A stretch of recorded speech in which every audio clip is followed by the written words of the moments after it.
Good day, everyone. For Telesur, I'm Cody Weddle in Caracas, Venezuela. The Revolutionary Armed Forces of Colombia will release a Colombian soldier who they had been holding since December 19th. Carlos Becerra Ojeda was captured in combat on December 19th in the state of Cauca. He was captured after clashes erupted between government troops and the FARC. Amen. Now, in a statement, the FARC revealed that Ojeda had been wounded in fighting and called his release a humanitarian act.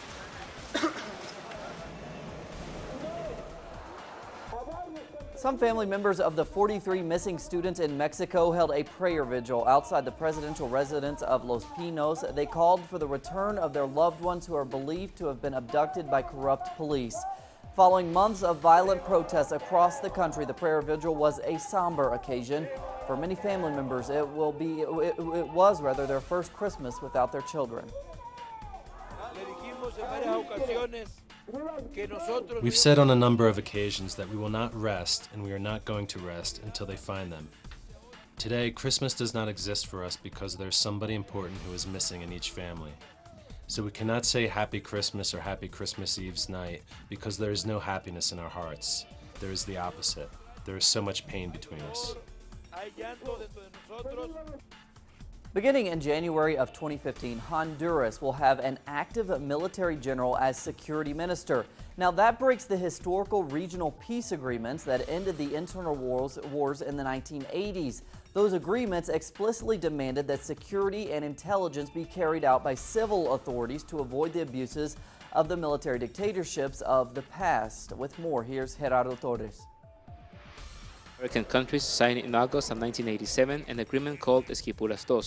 This agreement was the beginning of the peaceful resolutions of several of the armed conflicts in the region, and one of the main aims of that agreement was to avoid the return of military dictatorships by separating defense and security responsibilities and powers.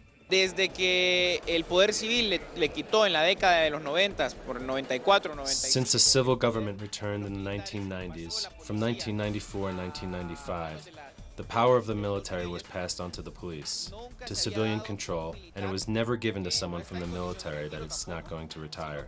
And from January 15th, the military is going to be in charge of the country's intelligence.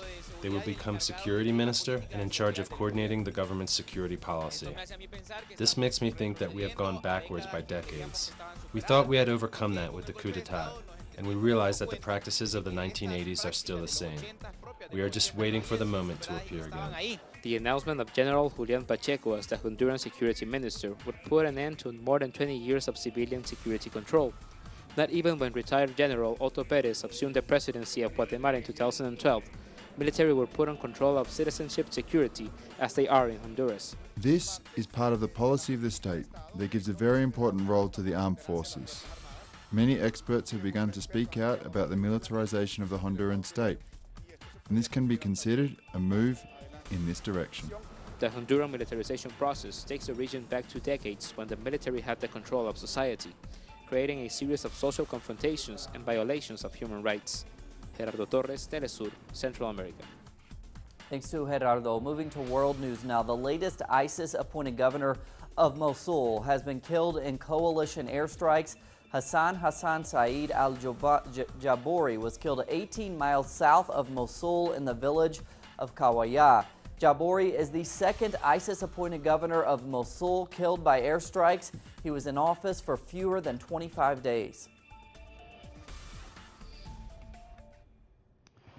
Thailand has declared disaster zones in 8 of its southern provinces after floods killed at least 13 people. 5 people have been injured in the floods and more than 184,000 households have been affected with nearly 8,000 displaced.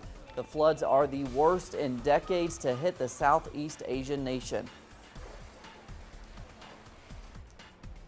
Now we go to Syria, where a Jordanian pilot has been captured by ISIS. For more on his condition, we turn to Nashwan Abdullah in Damascus. The Jordanian government has confirmed the loss of one of its aircraft shot down by ISIS. Meanwhile, Washington has denied that ISIS has shot down a U.S.-led coalition warplane over Syria on Wednesday. The U.S. command, which oversees the coalition air operations over Iraq and Syria, said that the evidence clearly indicates that the plan was not shot down, as the Islamic State group alleged. Meanwhile, hundreds of youth in Deir ez-Zor province has volunteered in Syrian army training camps, readying themselves for the fight against ISIS in the east of the country. Also, the military operations commander of ISIS in Ain al-Arab Kobani was killed during clashes with the Kurdish protection units on Wednesday. Nashwan Abdullah, Telesur, Damascus, Syria. To the U.S. now, demonstrators protesting police shootings of unarmed black men marched through Oakland, California on Christmas night.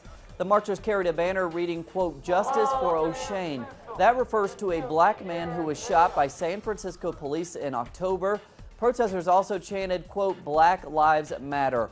Now, organizers say they marched on the holiday to keep up pressure on police to change procedures with how they deal with minorities. Give no time off to the police within a context of racial discrimination and state violence that's happening every day. The holiday season in Peru involves many different cultural traditions. Our correspondent Raul Mora has more on those traditions.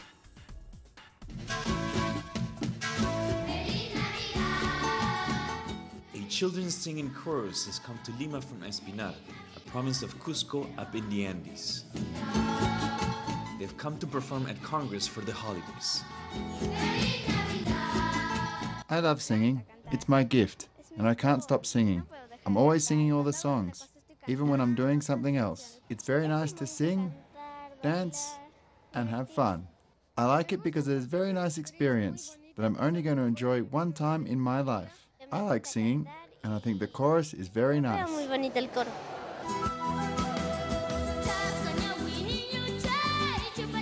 The chorus is named Kanawawakunas, or Children of the Ancestral Fathers, and maintains ancestral traditions such as clothing styles and storytelling. Their songs also teach children about a range of social issues. They sing in Quechua. They sing Christmas carols. They sing songs about other issues, songs about Mother's Day, about our homeland, about Mother Earth, in defense of the environment, and also songs that talk about the rights of children. The singers come from different schools in the province of Espinar. Soto started the program with the support of parents to educate children and to promote the ancestral heritage of the region to other areas across Peru. Reporting for Lima, Peru for Telesur, Rael Mora.